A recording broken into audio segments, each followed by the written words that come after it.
ഓം ശ്രീനാരായണ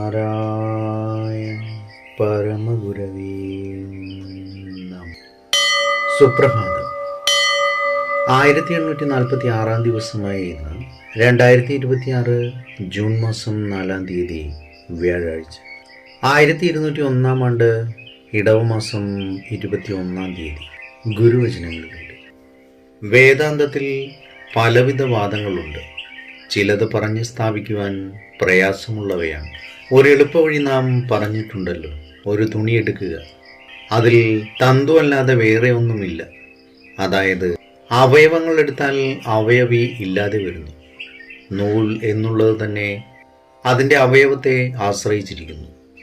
ശ്രീനാരായണ ഗുരുദേവ്. ശ്രീ നടരാജ ഗുരു എഴുതിയ ഗുരുവിൽ എന്ന പുസ്തകത്തിൽ ലക്ഷ്യവും മാർഗവും എന്ന ദ്വൈതം എന്ന് വിവരിക്കുന്നതിൻ്റെ 12ാം ഭാഗമാണ് ഇന്ന് അവതരിപ്പിക്കുന്നത്.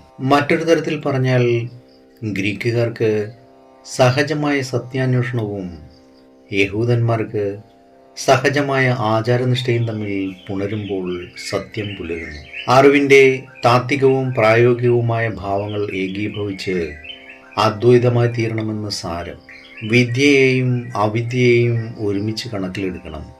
അപ്പോഴാണ് അവിദ്യയാൽ മൃത്യുവിനെ തരണം ചെയ്തിട്ട് വിദ്യ കൊണ്ട് അമൃതാർജിക്കാൻ സാധിക്കുന്നത്. ഇതുപോലെ തന്നെ നിരാകരിക്കപ്പെടേണ്ട ദ്വൈതമാണ് സംഭൂതി വിനാശങ്ങൾ. ഈ രണ്ട് ദ്വൈതങ്ങളെ എങ്ങനെയാണ് നിരാകരിച്ച് അദ്വൈത സിദ്ധിയിൽ എത്തേണ്ടതെന്ന് ഈശാവാസ്യോപനിഷത്തിൽ വ്യക്തമാക്കിയിട്ടുണ്ട്. ഏവർക്കും നന്മ നിറഞ്ഞൊരു സുദിനമായിരിക്കട്ടെ എന്ന് ആശംസിച്ചുകൊണ്ട് നിർത്തുന്നു. നന്ദി, നമസ്കാരം. ഗുരുധർമ്മം ജയിക്കട്ടെ.